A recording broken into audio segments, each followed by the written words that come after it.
नमस्कार दोस्तों, एक बार फिर से आप सभी को हार्दिक स्वागत और हार्दिक अभिनंदन है। दोस्तों, महाशिवरात्रि के दिन कर लीजिएगा यह महत्वपूर्ण काम, आपकी हर मनोकामना पूर्ण होगी। शिव पुराण के अनुसार महाशिवरात्रि की रात को बहुत ही खास बताया गया है। महाशिवरात्रि की रात को कुछ विशेष उपाय को बड़ा ही कारगर माना जाता है। शिव पुराण के अनुसार महाशिवरात्रि की रात को बहुत ही खास बताया गया है। महाशिवरात्रि की रात को कुछ विशेष उपाय को बड़ा ही कारगर माना जाता है। ज्योतिषविद कहते हैं कि महाशिवरात्रि के दिन कुछ विशेष उपाय करने से जीवन के सारे संकट दूर हो सकते हैं और मनवांछित फल की प्राप्ति होती है तथा बड़े से बड़े संकटों का सामना आसानी से कर पाएंगे। दोस्तों, महाशिवरात्रि के दिन शिवजी के भक्त श्रद्धा और विश्वास के साथ व्रत रखते हैं और विधि विधान से शिवगौरी की पूजा करते हैं। ऐसा कहा जाता है कि महाशिवरात्रि के दिन भगवान भोलेनाथ पृथ्वी पर मौजूद सभी शिवलिंग में विराजमान होते हैं, इसलिए महाशिवरात्रि के दिन की गई शिव की उपासना से कई गुना अधिक फल प्राप्त होता है। इसी कारण से महाशिवरात्रि को सबसे अधिक महत्वपूर्ण माना गया है।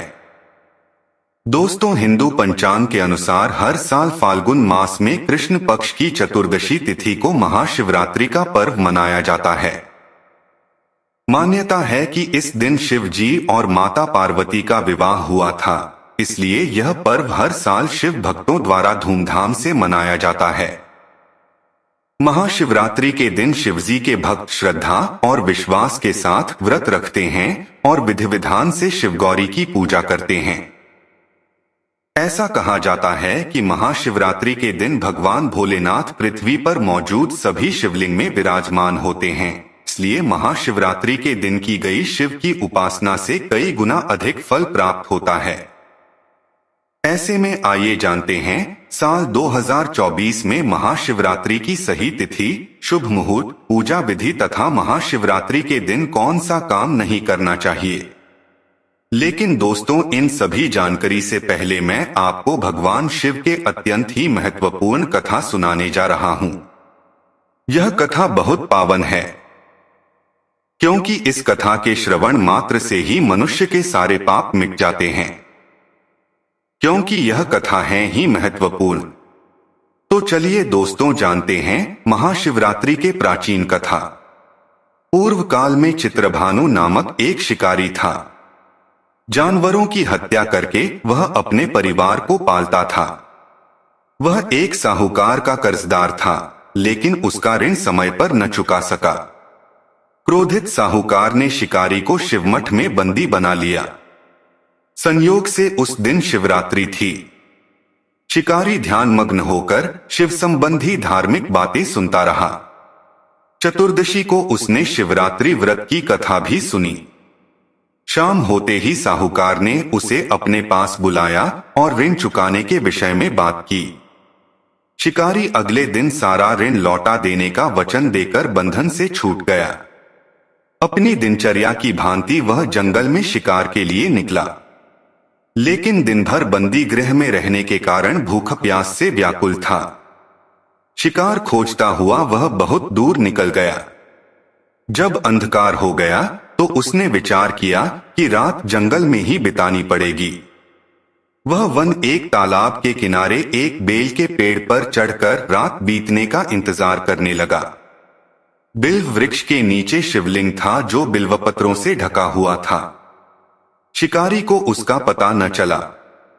पड़ाव बनाते समय उसने जो टहनियां तोड़ी वे संयोग से शिवलिंग पर गिरती चली गई। इस प्रकार दिन भर भूखे प्यासे शिकारी का व्रत भी हो गया और शिवलिंग पर बिल्वपत्र भी चढ़ गए। एक पहर रात्रि बीत जाने पर एक गर्भिणी हिरनी तालाब पर पानी पीने पहुंची। शिकारी ने धनुष पर तीर चढ़ाकर ज्यों ही प्रत्यंचा खींची, हिरनी बोली, मैं गर्भिणी हूं, शीघ्र ही प्रसव करूंगी। तुम एक साथ दो जीवों की हत्या करोगे, जो ठीक नहीं है। मैं बच्चे को जन्म देकर शीघ्र ही तुम्हारे समक्ष प्रस्तुत हो जाऊंगी, तब मार लेना। शिकारी ने प्रत्यंचा ढीली कर दी और हिरनी जंगली झाड़ियों में लुप्त हो गई।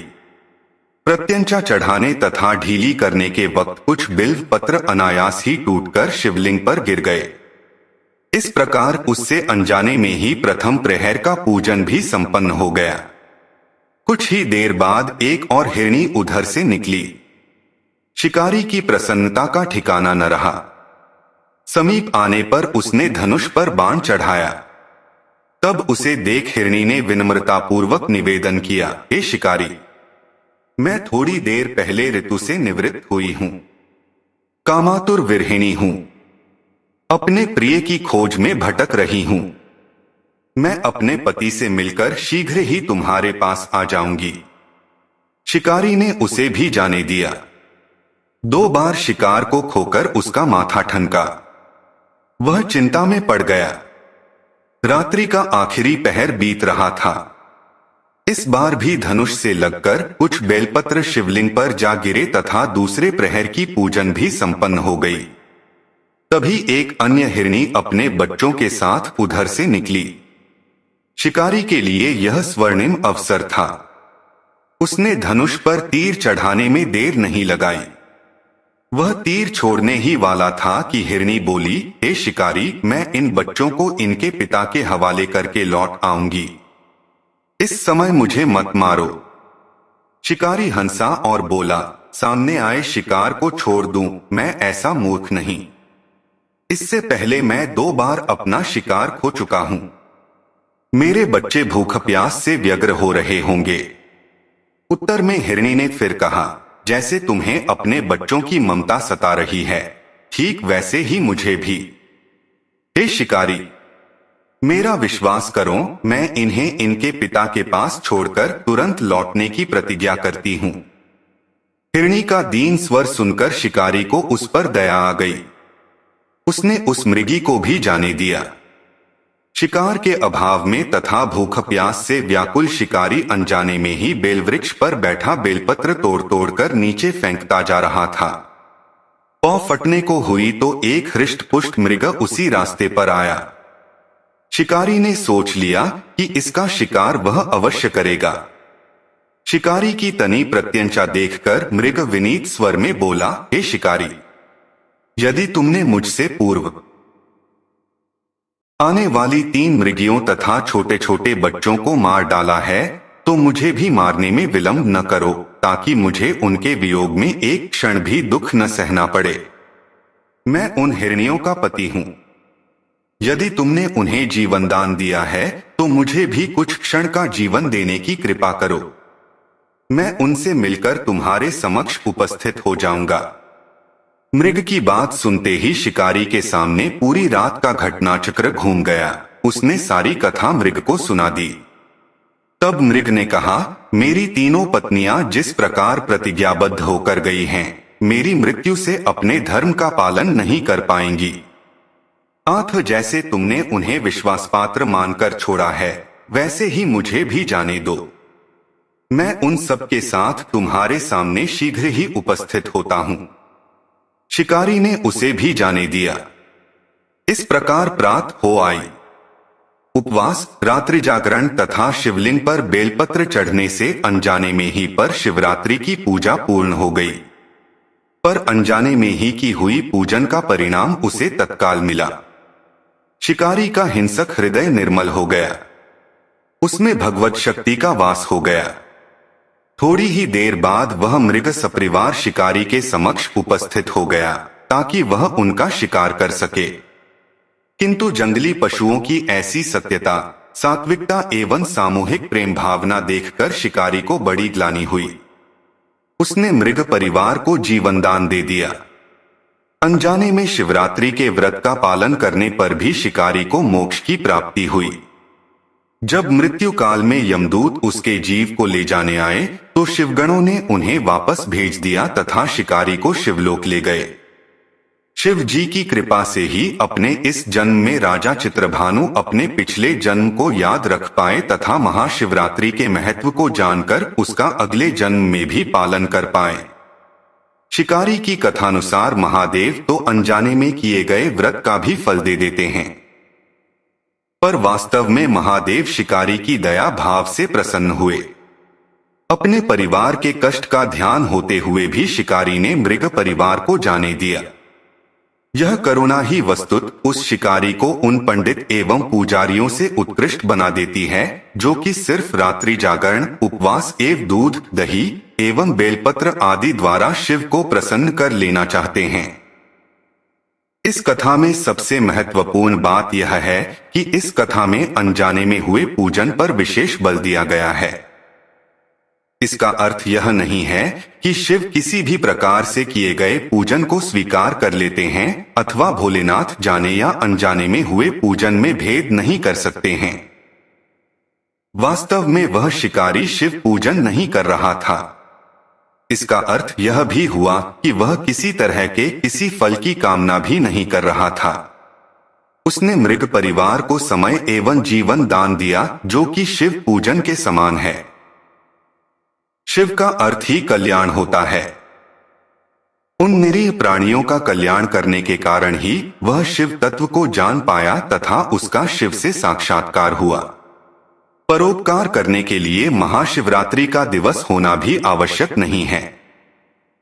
पुराण में 4 प्रकार के शिवरात्रि पूजन का वर्णन है। मासिक शिवरात्रि, प्रथम आदि शिवरात्रि तथा महाशिवरात्रि। पुराण वर्णित अंतिम शिवरात्रि है नित्य शिवरात्रि। वस्तुत प्रत्येक रात्रि ही शिवरात्रि है अगर हम उन परम कल्याणकारी आशुतोष भगवान में स्वयं को लीन कर दे तथा कल्याण मार्ग का अनुसरण करें, वही शिवरात्रि का सच्चा व्रत है।